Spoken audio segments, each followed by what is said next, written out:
You're listening to Pelle Tenebris Radio, part of Fight the Lies Radio on the Cast 'Em Off Ministries Network.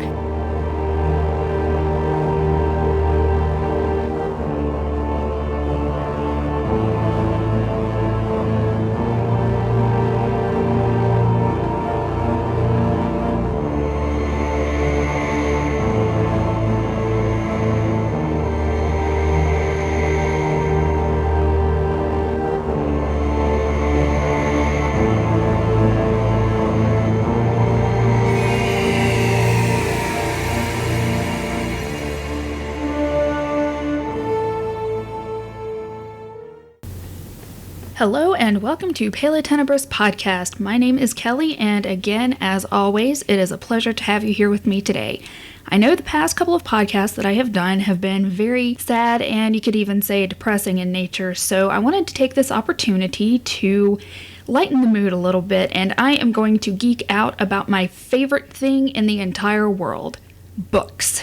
I love books. I love to read. I have loved to read since I learned how to read. Books have always been my escape from the world, and unfortunately from very awkward social situations, as many introverts understand. And so what I'm going to do with this is I'm going to go through a list of some of my favorite books, so if you can hang on for the next 3 hours, I'm kidding, it's not going to be that long. I'm going to try to keep this confined to half an hour if possible, an hour maximum, and you don't have to listen to it all at once if you don't want to, and if you get sick of hearing me enthuse about this, well, all you have to do is click stop. So here we go. I'm going to start with the most influential book that I have ever read, and, well, most influential next to the Bible. This is Anne of Green Gables. This was written by a lady, Lucy Maud Montgomery. This is the first book that really evoked a lot of emotions in me, and I cried, and I laughed, and I cried again, and I just thoroughly enjoyed it. This book has become so much of a favorite that I have read it 2 to 4 times a year since I was 12 years old. That was in 1992. You do the math. So I have read this book quite a lot. I'm on, I think, my 4th copy, and as I look at it, I can tell I'm going to need to get a new one soon. I believe there are 8 books in the Anne of Green Gables series. Right now, I've only got 6 of them, so I've just got 2 more, and my little collection is going to be complete. The reason I love this book series so much is that Anne Shirley, the protagonist, was a very relatable character, and I think these books are especially good for younger readers, say middle school age, even elementary age, let's say 4th grade on up to, I would say 4th grade on up through 7th grade.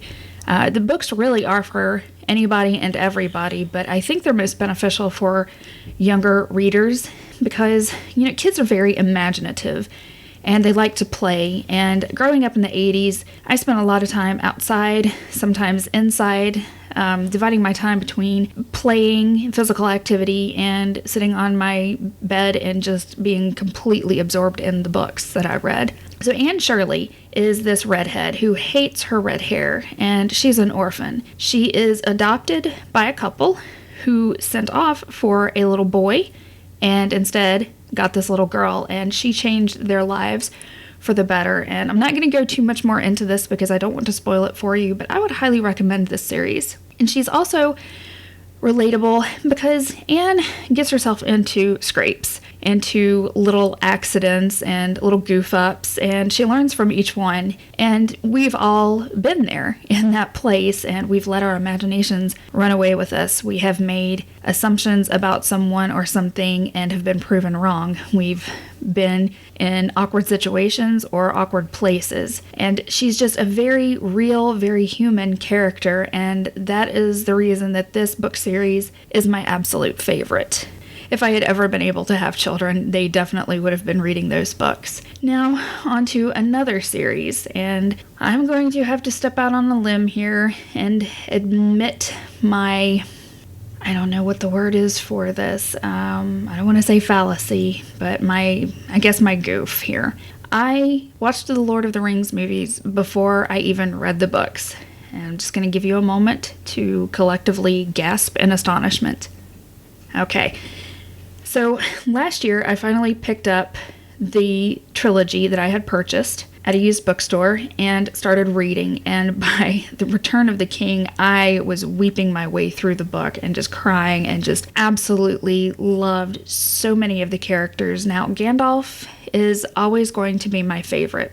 I love Gimli. I'm short too, and I would say I'm a dwarf, but the part where he sassed Éomer, I lost it. I have never laughed so stinking hard.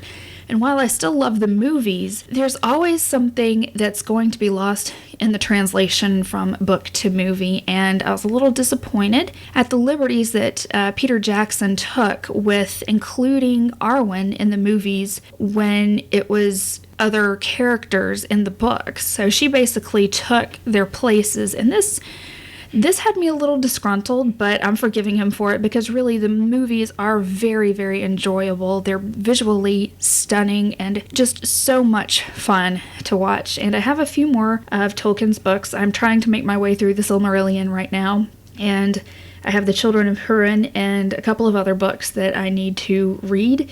Going from Tolkien, we're going to talk about C.S. Lewis and the Chronicles of Narnia. These are books that are just outstanding, and I love them. They're perfect for readers from those in elementary school up to adults. They are full of such imagination and such wonder, and I really enjoy the darn it, I can't find the word. I really enjoy the imagery that arises from these, and especially the Christian imagery, because both Tolkien and Lewis were Christians. But the Chronicles of Narnia, they are just, I can't say enough how fun they are to read. And I think The Magician's Nephew is probably my favorite out of the entire thing. And if you have not read the books, I'm not going to spoil it for you. I'll just say, pick them up and give them a read. And I want to give you a little bit of my input on something here. Just because books have magic in them does not automatically make them bad, and therefore, to me, they should not be banned from Christian schools or from children reading them.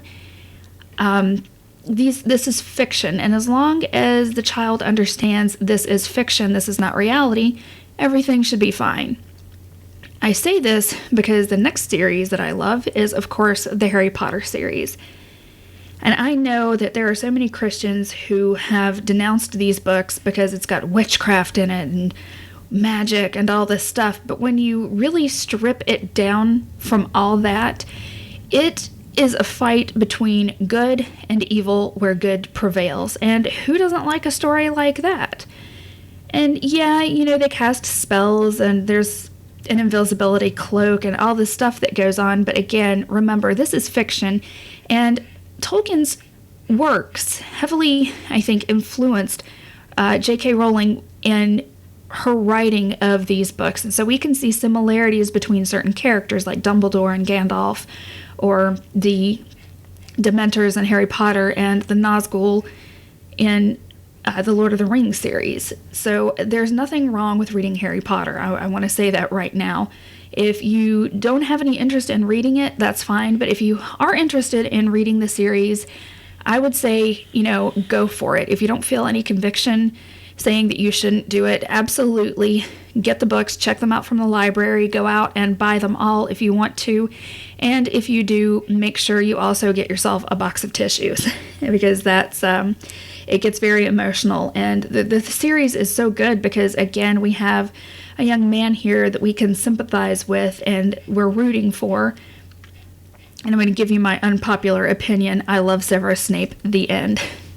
So speaking of magic and speaking of fantasy, we're going to go on to Terry Pratchett's Discworld. Now, I don't know too many people who have read these books, and for a long time I thought I was fairly alone, but thankfully I do have a friend who loves the books too, and I've gotten two of my other friends into reading the series, and I'm very happy with myself for doing that because I cannot praise these books enough.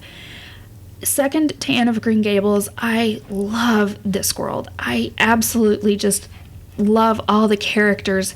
Pratchett's writing is just phenomenal. If you took Douglas Adams and Piers Anthony and put them in a blender, out would pop Terry Pratchett. He is my favorite author. Actually, I should say he was my favorite author. He passed away March 13th, 2015, and it was months before I could pick up another Discworld book and read it without just crying my eyes out. If you enjoy puns, you're going to love them. And you can see in Pratchett's books where he was also influenced by Tolkien. There's wizards, and there's witches, and there's dwarves, there's elves, there's orcs, goblins. And it's just absolutely just a trip.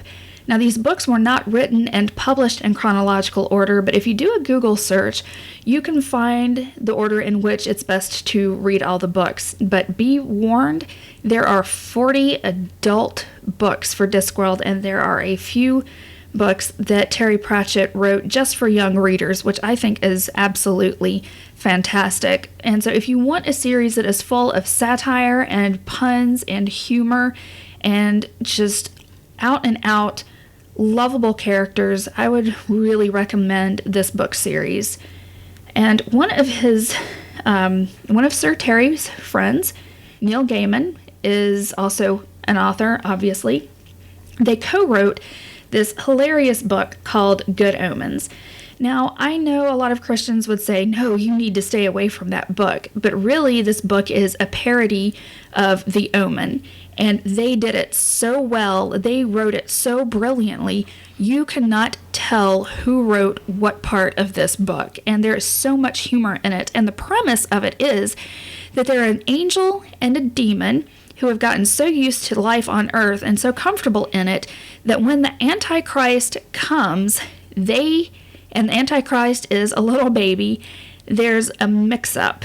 And the baby does not go home with the people he's supposed to. He was supposed to go home with a cultural attaché and his wife, and instead he goes to this lovely couple who have a cottage. And so the angel and the demon are trying to prevent the apocalypse because they don't want the world to end. It's just an absolutely terrific read. You can read it in one day, and it's perfect for rainy days. Now, Gaiman has written several books. My favorites are The Graveyard Book, Coraline, Neverwhere, and Stardust. I am making my way through his short story series, his collection of short stories called Smoke and Mirrors, and I'm also getting ready to read American Gods and Anansi Boys. And Gaiman's ability to really draw the reader in is fantastic. It's very, very admirable. These books are just so excellent, and I was so delighted after I finished Stardust and Neverwhere that I had to go out and get more of this man's books. I love them, and so if you like Terry Pratchett's books and you don't know about Neil Gaiman, which I highly doubt that's possible, I would suggest picking up some of Gaiman's books, and I would start with Neverwhere. Now, The Graveyard Book and Coraline might seem like they're geared more towards younger audiences, but adults can enjoy them too. A book is a book. And along with the British writer's theme, I'm going on to The Hitchhiker's Guide to the Galaxy. I read all 5 books in this quote-unquote trilogy within 2 weeks because I had a couple of other book series that I was reading on top of it. And afterwards, I ended up getting Dirk Gently's Holistic Detective Agency and The Long Dark Tea Time of the Soul. I think there's one book that Douglas Adams wrote that I do not have, and I will be sure to rectify that mistake. But The Hitchhiker's Guide to the Galaxy is just so blatantly a parody, and it's just so absolutely silly and ridiculous that you can't help but love it as you read it. And in true science fiction fashion, Douglas Adams makes the names of some of the planets and characters almost impossible to pronounce, and I really love that. But the whole thing is just it's such a big spoof, and I highly, highly enjoyed it. So I would definitely recommend that series to you. Now we're going to get into the realm of young adult books here, and my current love interest is Throne of Glass. This book was recommended to me by a friend a couple of years ago. So I finally went out and I bought it, and I tore through it. And when I finished, I said, I need the second one. But the second one was not going to come out in paperback form for another couple of weeks. And it was coming out alongside the hardcover publication of the third book. So I waited as patiently as possible. I bought both the paperback and the hardcover, tore through those in just a couple of days, and ended up having to wait a year for the fourth book to come out. These characters in Throne of Glass are very engaging, and you're going to find yourself really rooting for the protagonist. You're going to find one of the, I suppose, side characters to be engaging and wonderful at first, and then you quickly come to almost hate this character. But, everybody has their redemption part, and it's just such action in it, and such imagination, and the names, the imagery, the covers, everything about these books is so gorgeous. The author is Sarah J. Maas, and the book series is, again, Throne of Glass. So if you like young adult and you like fantasy, there you go. I would highly recommend getting that. Now, when I was a teenager, I really got into reading more horror novels, and one of the series I loved was the Nightworld series by L.J. Smith. It's been a long time. Unfortunately, all of my copies are gone. There are 9 books in the series, and she's still, I think, currently working on the 10th. Hopefully we will get that. But these are, of course, about vampires and werewolves and shapeshifters and witches and so on and so forth. And I absolutely loved them. I devoured them when I was reading them. And along with that series, of course, if you're from the 90s, if you're a 90s baby, you're going to know who R.L. Stine is. He's the author of the Fear Street novels, which is a series, don't know how many books in the series, but he's the author of the Fear Street series for young adults, and of course Goosebumps, which was very, very popular in the mid to late 90s, and actually a movie about it just came out last year in 2015. So I haven't seen the movie yet, but I would like to.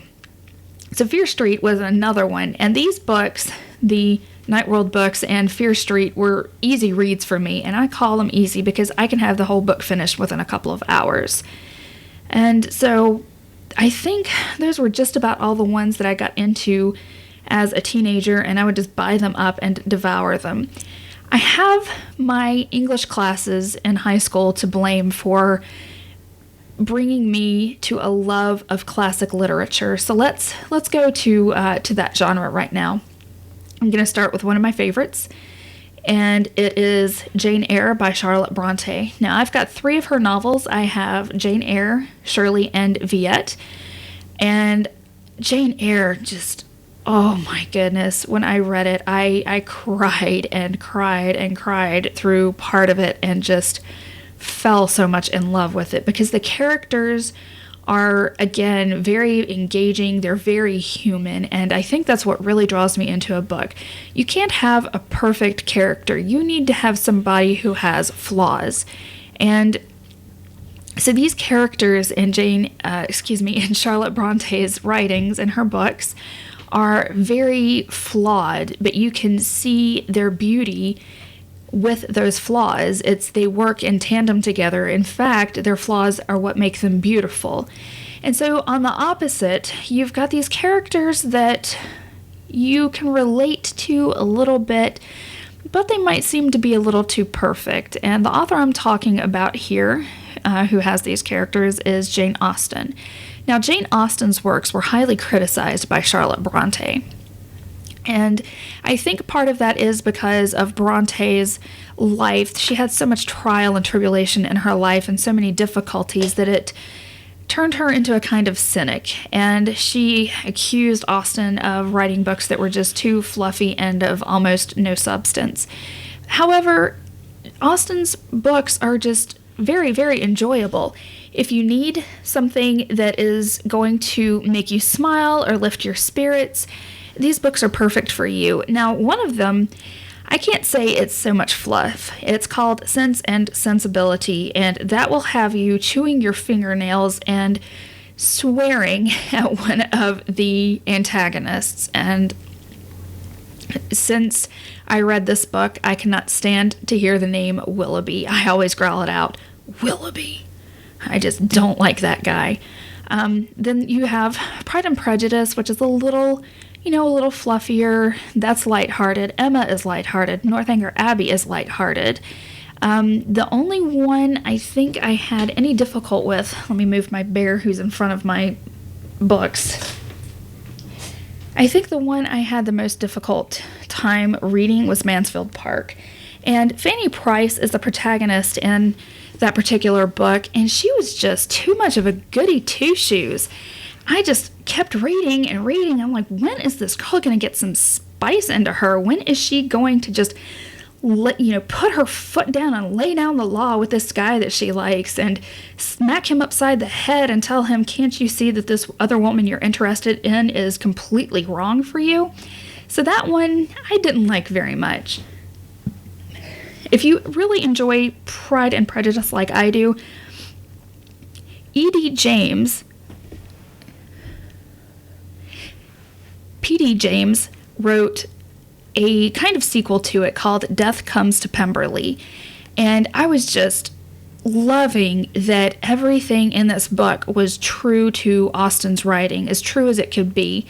And it was nice to have a mix of Austen with some, mystery and suspense. So that I found highly enjoyable. So we're going to go on with the classic theme, and we're going to go to some kind of standalone books. A couple of weeks ago, I finished reading Mary Shelley's Frankenstein, and man, I cried at the end.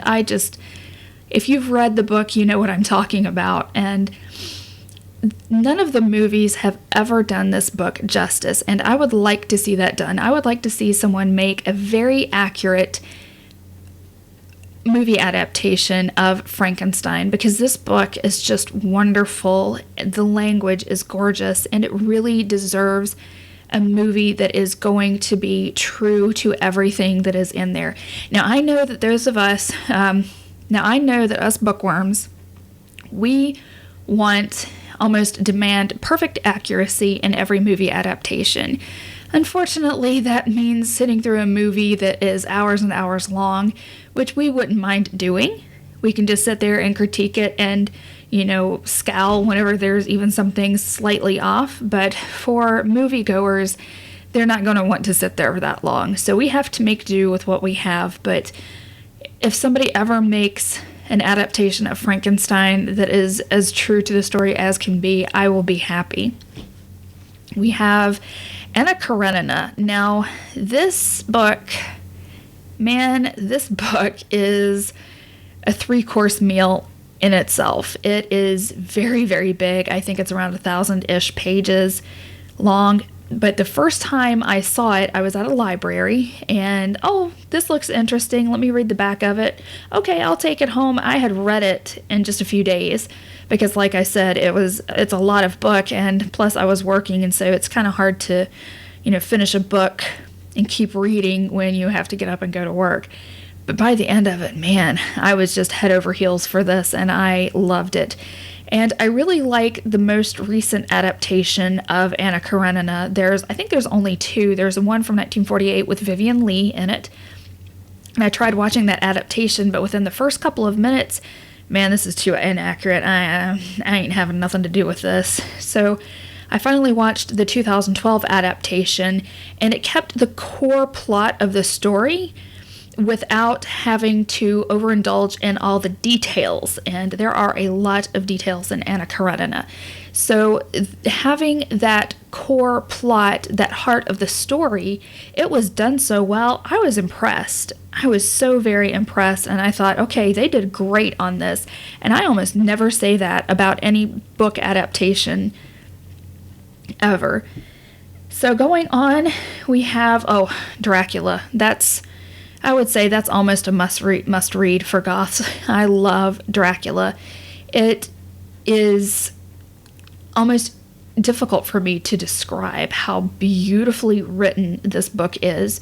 And I know I've kept on saying that, but that's what captures me, but that's what has captured my attention and my love for these books, is that the language used is just so descriptive, and it flows so well that I can't help but love it. And Dracula is one of those villains that you just love. And I'm not going to say love to hate, because you don't love him, but you love him, you understand where he's coming from, but at the same time you hate his actions.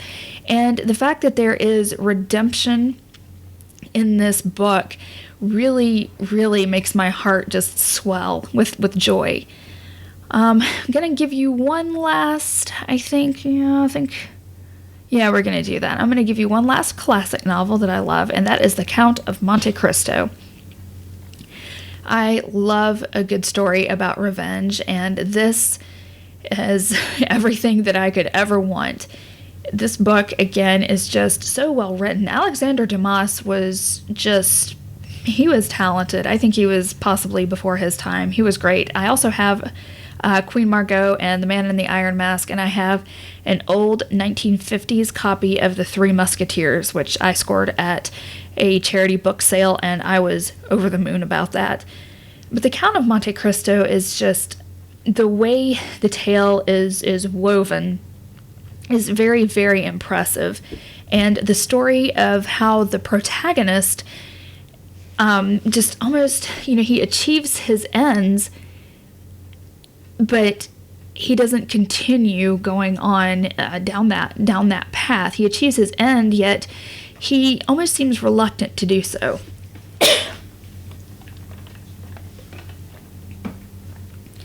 And if I'm incorrect in that, please do correct me, because it's been a little while since I've read the book, so I need to get back and reread it. And that's what I've done with all these books. Just go back and reread them as I read other books as well. So we're going to go back to the realm of horror, but instead of young adult, this is going to be adult fiction. And I'm going to start with some Stephen King. That man knows how to send chills down your spine. He knows how to make you reluctant to get up in the middle of the night in your dark bedroom and go to the bathroom. He is the one, I think, who has taught us all to hold our bladders until the daybreak. The first book of his that I read was Carrie. I cried.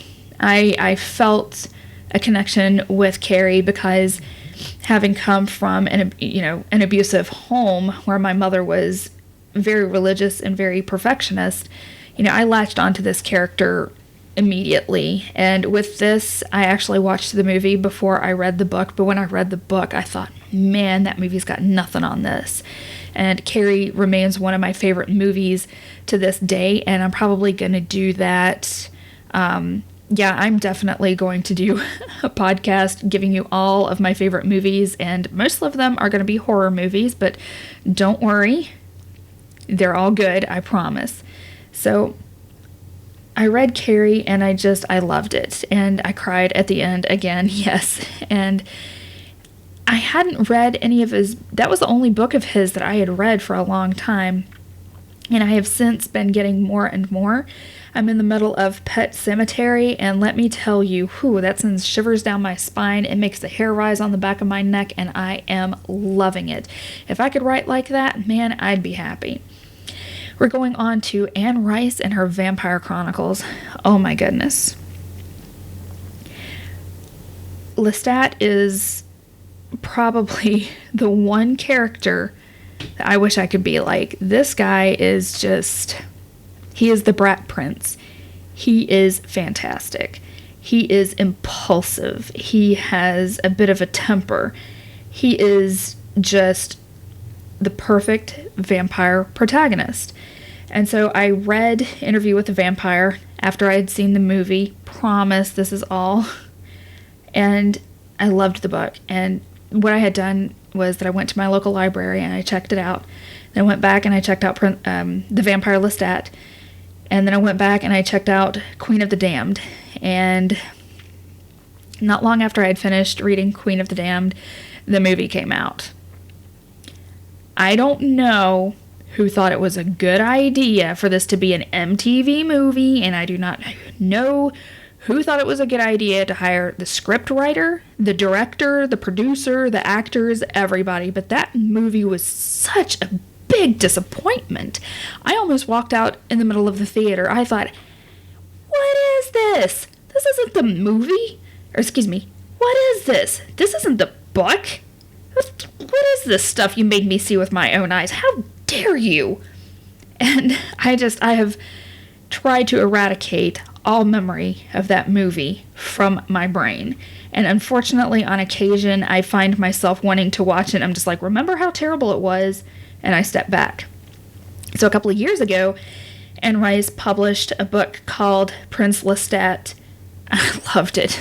Oh man, I loved it. And it's like, okay, my brat prince is back. I am so excited about this, and just completely devoured it. I had actually pre-ordered it, and it arrived a couple of days after it came out, and I read that right after I had read the 2 Throne of Glass books. I am incorrigible when it comes to reading. I have been devouring everything that I possibly can, because to me, you cannot have enough reading material. And so I'm making my way through all of Anne Rice's Vampire Chronicles, and I've got to say I'm loving everything so far, except for Blackwood Farm. It's not bad, it just made me go a little bit in one too many places, and sometimes when there's a character who uses a word more times than I think necessary, I get really aggravated, and I'm like, you overuse that word. I start feeling like Inigo Montoya, you keep saying that word. I do not think it means what you think it means. So on to enough of that. But I've been enjoying reading these. And so on to the master of horror, the master of fiction, the great, the mighty Edgar Allan Poe. I think it's also almost a staple of being a goth to love Edgar Allan Poe. Joking and saying I think it might be one of the 10 goth commandments. I have loved him ever since I started reading his works as a small child, and I know my mom wasn't exactly too happy because there's all this macabre stuff, but Edgar Allan Poe was a genius, and many people focus on his more macabre stories, but honestly, if you read stories like The Gold Bug or The Curious Case of Monsieur Valdemar or Murders in the Rue Morgue, those aren't really macabre. Now, the ones that are, of course, his poem, The Raven, there's The Pit and the Pendulum, and my absolute favorite, The Cask of Amontillado. Those are more macabre, but stories like The Gold Bug, you see his genius in these writings, and I can't say enough how much I love Poe. I have the complete Tales and Poems of Edgar Allan Poe. I have a graphic comic novel called The Poe Murders. It's terrific. I highly, highly, highly recommend you look that up. I have a black mug that I got at the Edgar Allan Poe Museum in Richmond, Virginia, which thankfully is only about an hour and a half from where I live. And I have an Edgar Allan Poe t-shirt. I have a Fortunato mask. I put in an order from Nightmare Jewelry in the UK, and you can find her on Facebook. She makes fantastic jewelry. But I have this loaded up charm bracelet with a tile in it, and on that tile are the first 2 lines of Poe's poem Alone. From childhood's hour, I have not been as others were, I have not seen as others saw. That poem when I first read it, that poem struck such a chord in me, and I tore through the rest of it, and I had memorized it, and I carry it with me, so to speak. It's my favorite of all his poems. You would think it was The Raven, but it was not. It was Alone. And in a nonfiction horror realm, I have a few books like Ghosts of New England, Ghostly Scotland, The Big Book of Virginia Ghost Stories. I'm really interested in reading books like that because they have history in them, And also, they've got some stories that'll just, make you not want to go to sleep and will definitely make you check under your bed 4, 5, 10 times in a night. They are so good. And coming from the Appalachians of Virginia, I know that area has a history. The people are very, very superstitious there. And so a lot of these tales that you might hear have been handed down from generation to generation to generation in Virginia, in the Appalachian Mountains, and not just the ones in Virginia, but the one in, of course, in West Virginia and so forth. But these books are almost part of my childhood, really, because I used to love scary things. And here's the thing, when I watch horror movies, I really prefer for ones that have the monster that you can't see, but it's in there. And it builds up so much tension and suspense. If you throw in a few very well-timed jump scares, man, I'm gonna love it. And I don't want to always see the monster's face. I just want to know that it's there, because that's what gets me creeped out. And that's partly why I like the Five Nights at Freddy's games so much, because they have jump scares, and it's always fun to do that. So this is about as adventurous as I get reading these books and watching these horror movies. I think I've pretty much, no, I have not covered it. We are going to go to one last person, the man who was the role model of my childhood, James Herriot. If you know who James Herriot is, and if you don't know who he is, well, I'm going to tell you. James Herriot was this English veterinarian. He was a country veterinarian, and he had written down all of his experiences, and of course they were turned into books. Now, some of these, possibly most, are a little embellished, but they are just so wonderful and so precious. And I've been an animal lover since I could walk. And I really wanted for so long to be a veterinarian, but unfortunately that did not work out for me, and that's okay. But this man was absolutely my hero. My grandfather had his books, and if Peepaw came down into his library and he saw that one of his James Herriot books was missing, he knew I did it. I love those books. They are so heartwarming, and they are so funny. You will laugh so hard, tears will come to your eyes, and you're going to get a workout. So let's see, I think I've pretty much covered all of my favorites. I have so many more books. I have almost 600 books. I am addicted, and honestly, frankly, I don't care that I am. But I hope this was lighthearted enough for you, and I hope, that you've heard of some authors and some book series that you hadn't heard before, and, feel free to just, go on out to the library or go on to the bookstore. If you go to the bookstore, spend responsibly. But read these books, and I say that reading is extremely important because it exercises your brain, and it actually does help create empathy and help that grow too, because if you find you're really absorbed in this book and these characters are in a sticky situation and your heart's racing and you're so worried about them, that's a good thing. It helps you become more empathetic and sympathetic towards people, and it expands your vocabulary. And especially if you read the classics, and especially if you read my beloved William Shakespeare, you're going to look up the meaning of these words, and it's good to have an expanded vocabulary, because sometimes if you're kind of limited in it, you can't find the words to express how you're really feeling. And so having an extensive vocabulary and learning new words is, to me at least, is always a good thing. I'm a word nerd. I am very, very highly picky of grammar and in writing. And so if I can't read a book that has poor grammar in it, or just, the plot's good, the idea is good, but the writing stinks. And so I hope you found this informative, and I hope you found it enjoyable.